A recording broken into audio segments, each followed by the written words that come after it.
They didn't stab him in secret. They didn't smother him in his sleep or poison his wine like in the old stories. They killed him like a symbol on a wooden stage in the center of Paris. The drums rolled, the people screamed, the blade dropped. There were no royal banners, no whispered prayers, no divine intervention, only the sound of steel, the stench of blood, and the roar of a starving nation. What died that day wasn't just a man, it was an idea. The divine right of kings shattered in front of 20,000 witnesses, and Louis XVI, he didn't die in battle, he died in silence, with a collar of rope and a kingdom watching. The Blade and the Silent King. Paris, January 21st, 1793.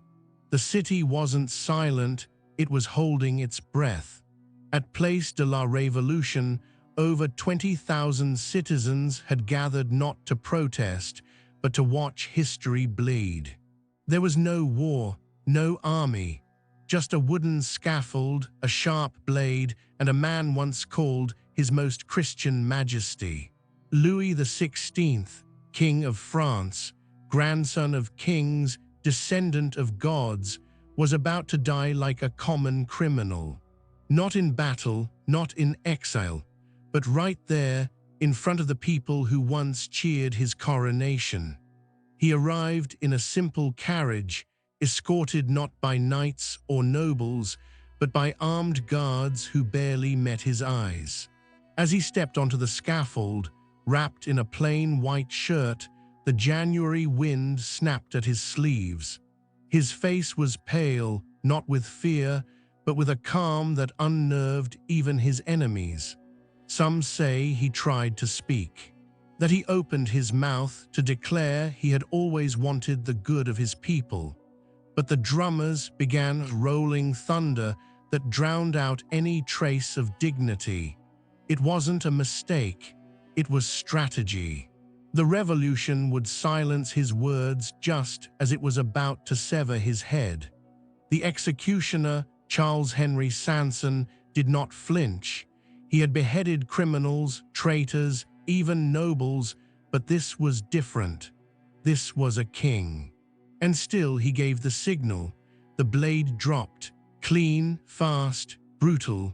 The sound was dull, more like a crack than a slice, followed by the soft thud of a royal head hitting wicker. Blood burst from the stump, steaming in the cold morning air. The king's body twitched once, then went still. There was a heartbeat of silence, and then chaos. Some screamed, some laughed, some wept.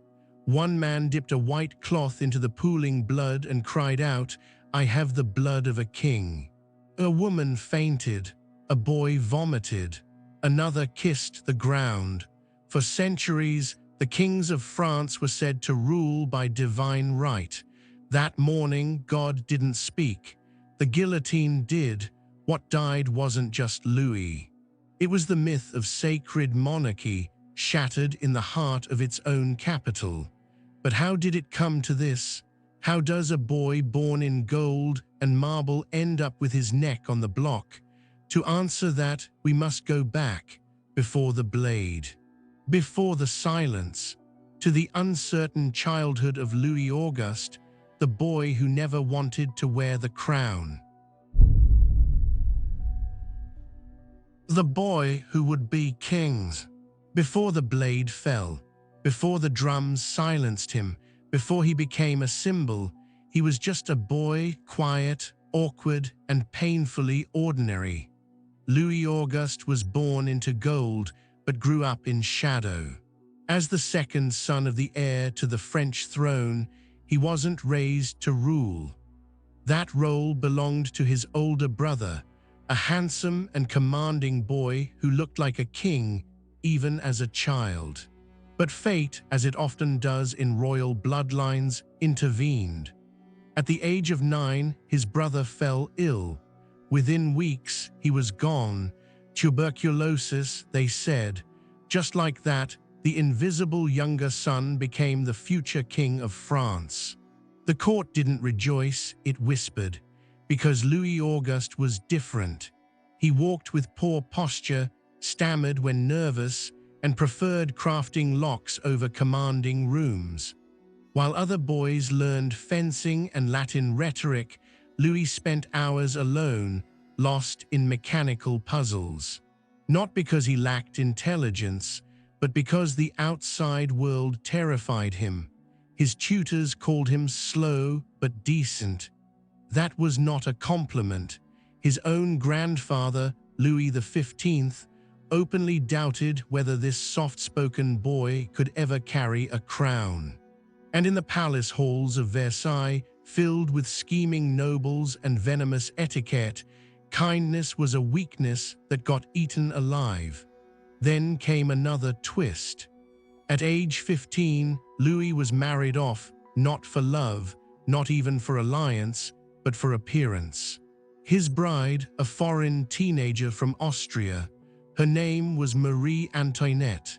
To the French public, she was a walking insult, a foreigner, a Habsburg, and the daughter of their oldest enemy.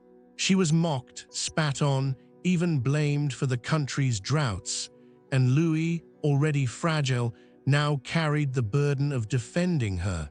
Even their wedding night became court gossip. Louis failed to consummate the marriage. For 7 years, whispers about his manhood echoed through salons and corridors. And in those same years, France's foundation was rotting. Inflation surged, bread riots erupted, and Enlightenment thinkers were pouring acid on the pillars of divine monarchy. Louis didn't know it yet, but the fire was already lit. And he, the gentle, anxious boy with the wrong voice and the wrong instincts, was about to wear a crown that didn't fit. When his grandfather died in 1774, Louis Auguste became Louis XVI, King of France, just 20 years old. The court bowed, the church sang, the people hoped, but the throne he sat on, it was already cracked. And beneath it, the revolution was waiting, teeth bared. The Crown and the Cracks. On May 10, 1774, at just 20 years old, Louis XVI became King of France. He didn't roar onto the throne like a lion. He stepped into it like a boy putting on his father's armor, heavy, unfamiliar, and already dented. Versailles bowed, church bells rang across the kingdom, and the court whispered prayers, not of joy, but of doubt. France was sick, politically, financially, morally, and it was getting worse. Louis began his reign not with arrogance, but with intention. He wanted to fix the kingdom. That was the tragedy. He wasn't blind. He knew France was in debt, the people were restless, and the nobles were bleeding the state dry. So he did what no king before him had dared. He hired financial reformers, Turgot, Necker, Calonne. Names that would become famous, not for what they built, but for what was torn apart under them. Turgot proposed slashing noble tax exemptions. Necker demanded transparency. Calonne suggested taxing the first and second estates, the clergy and the aristocracy. These weren't just reforms, they were acts of war against the elite. And Louis, he blinked every time. The moment pressure came, backlash from the court, threats from nobility, whispers of rebellion, he folded. He dismissed one minister after another, not because he disagreed, but because he couldn't stomach the conflict. He wanted to please everyone, but a crown doesn't run on goodwill, it runs on decisions. And in the absence of strong rule, power didn't just vanish, it slipped into the hands of radicals, pamphleteers, and mobs with torches. Meanwhile, Marie Antoinette, already hated for her foreign blood, became a symbol of royal excess. Her spending was exaggerated, her words twisted, her face, drawn in satirical sketches, smeared across Paris walls. They called her Madame Deficit, while inside Versailles, Louis isolated further, locked in his chambers, fiddling with clocks, reading philosophy, but avoiding confrontation. The irony, he was trying to be a good king. And in doing so, he became a dangerously weak one.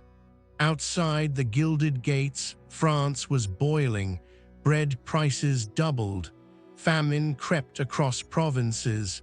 The people didn't just want food, they wanted answers.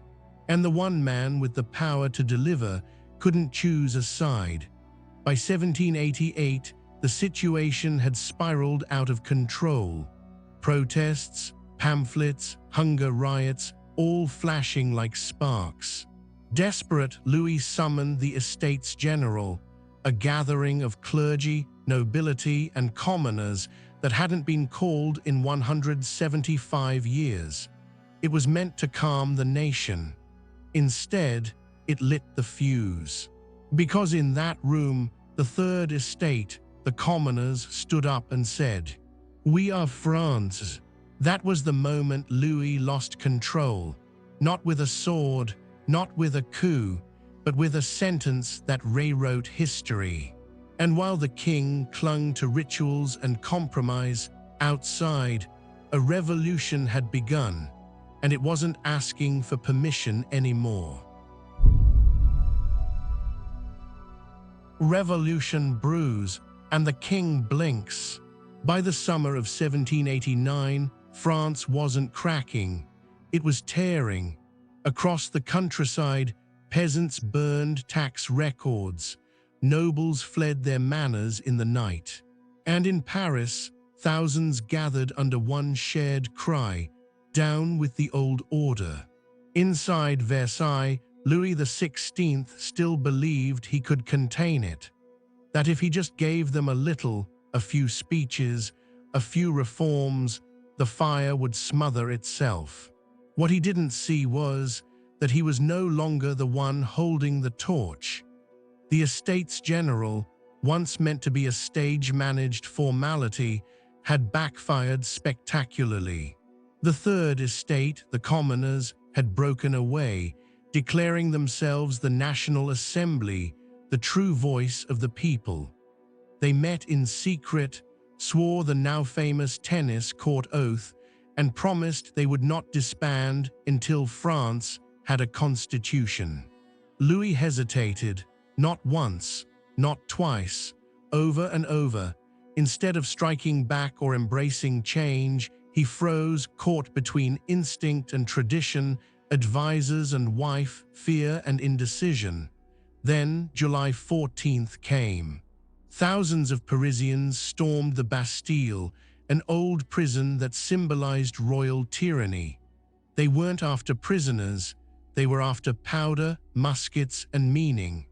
They tore it down brick by brick, mounted heads on pikes, and declared their own authority.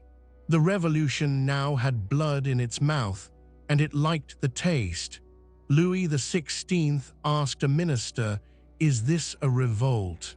The reply, "No, sire, it is a revolution." Still, Louis blinked. He wore the tricolor cockade. He nodded in public. He even walked through cheering crowds, but none of it was real. The crowd no longer feared him, they were studying him, testing his weight, measuring how long he could last before falling.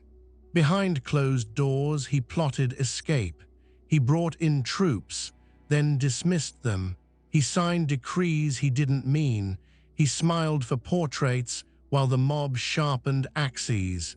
His queen, Marie Antoinette, urged him to act. She wanted boldness, force, anything but silence.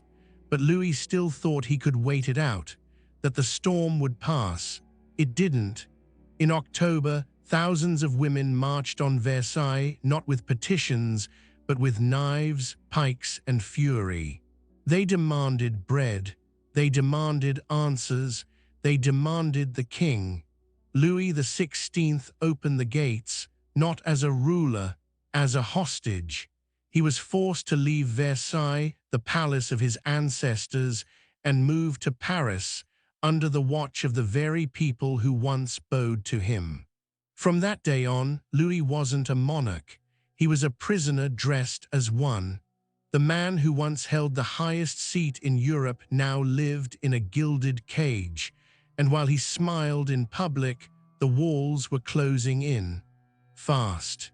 Because the revolution was no longer a whisper, it was an engine, and it was coming for the crown.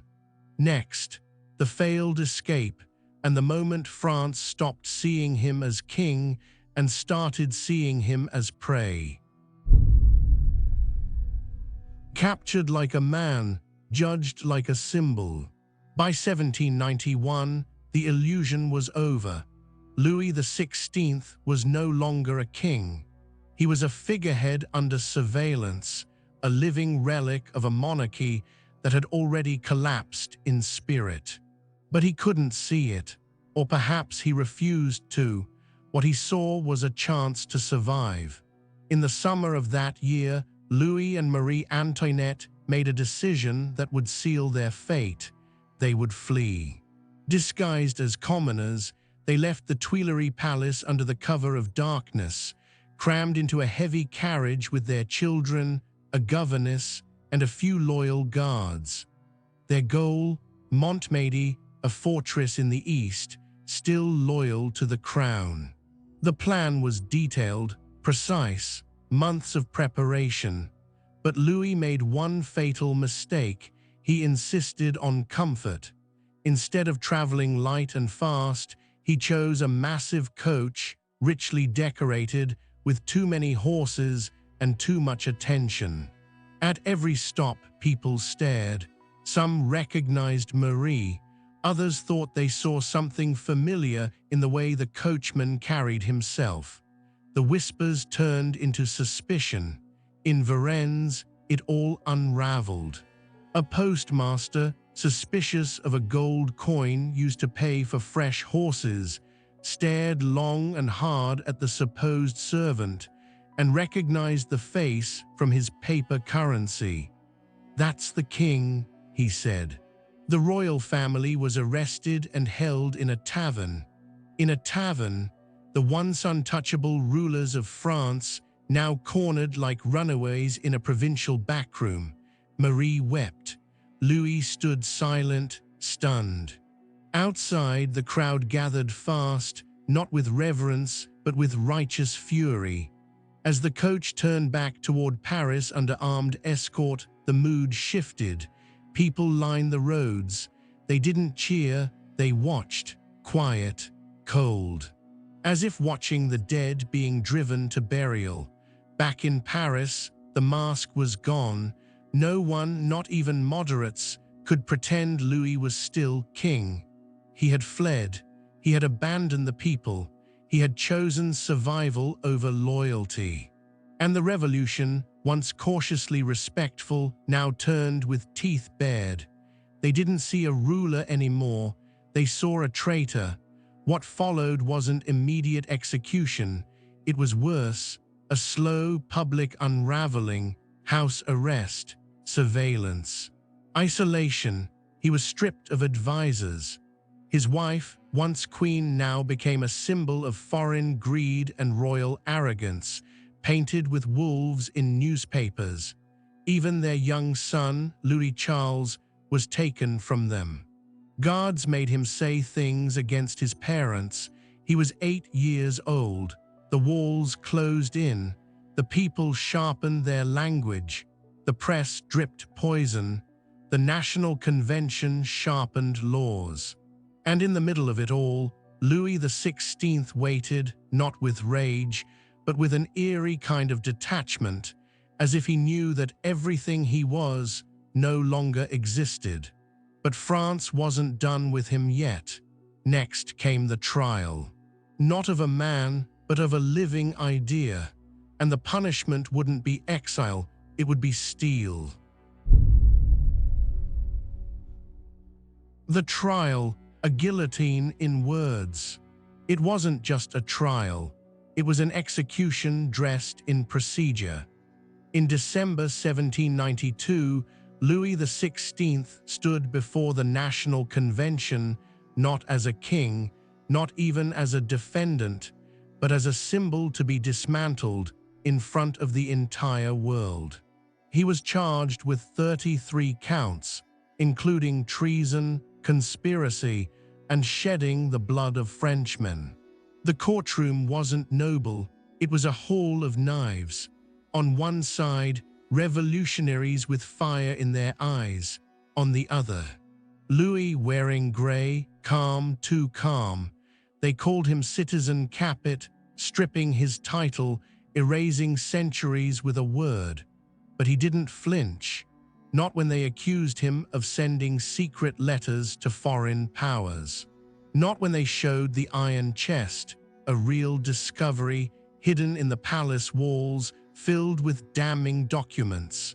Louis denied nothing, not because he was proud, but because he already knew there was no saving him. When asked why he had tried to flee Paris, he didn't make excuses. He said simply, "I did what any father would do. I tried to protect my family." Even his enemies paused. But the revolution wasn't looking for explanations. It wanted blood with a name attached. And the people, they were tired, hungry, angry. They didn't care about royal dignity anymore. They wanted a clean cut. The vote was cast. One by one, over 700 deputies spoke. Most voted guilty, some hesitated, a few wept. But in the end, the result was clear: death by guillotine, no appeal, no delay, execution immediately. On January 20th, Louis was told of the verdict. He listened, nodded, asked for a priest. Then he requested a haircut to keep the blade from catching. Not even that was granted. That night, he wrote a letter to his children. It was not political. It was fatherly, begging them not to seek revenge. It may have been the last act of the man before the myth was erased. As dawn broke on January 21st, 1793, the sentence became steel.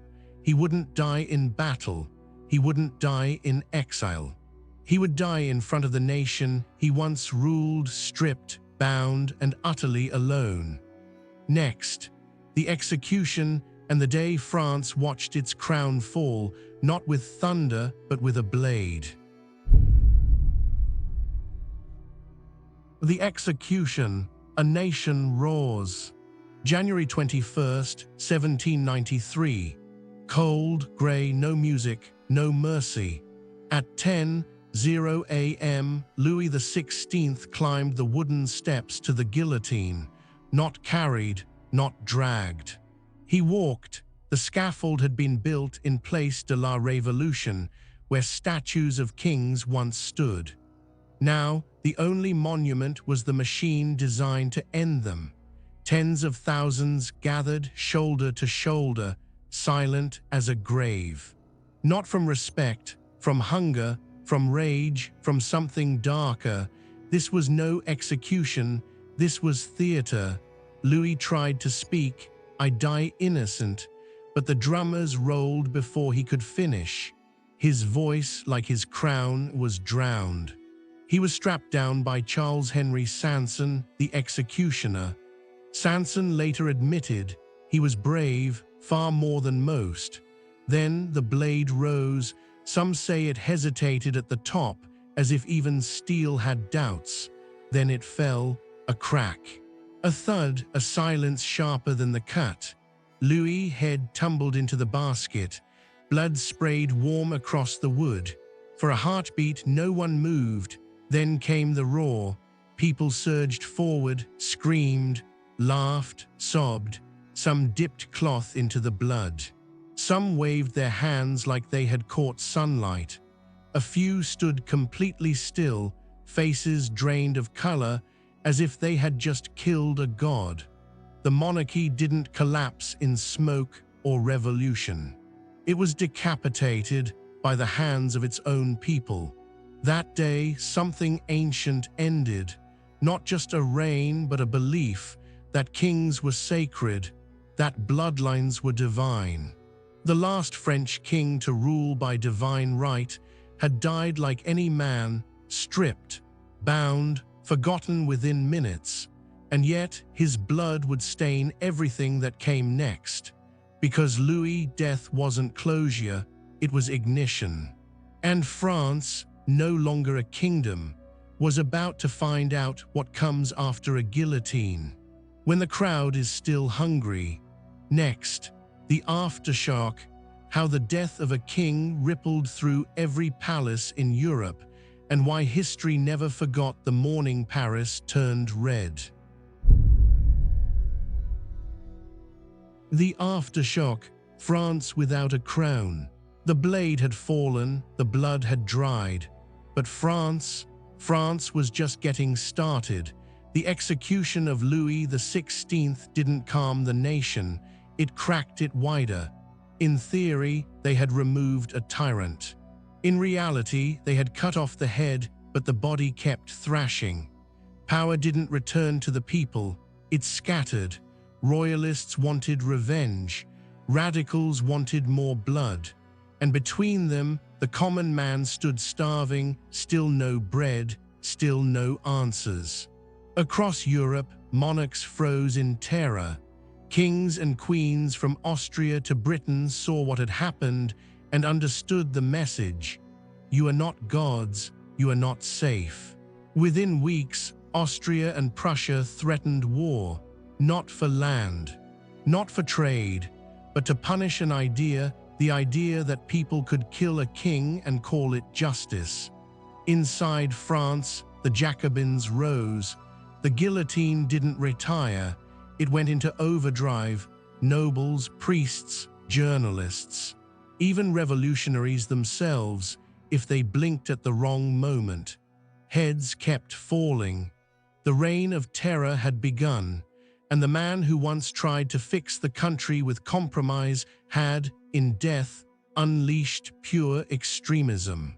Even the royal family wasn't spared.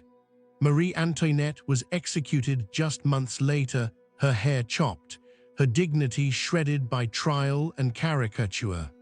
Their young son, Louis Charles, was declared Louis XVII by royalists in exile.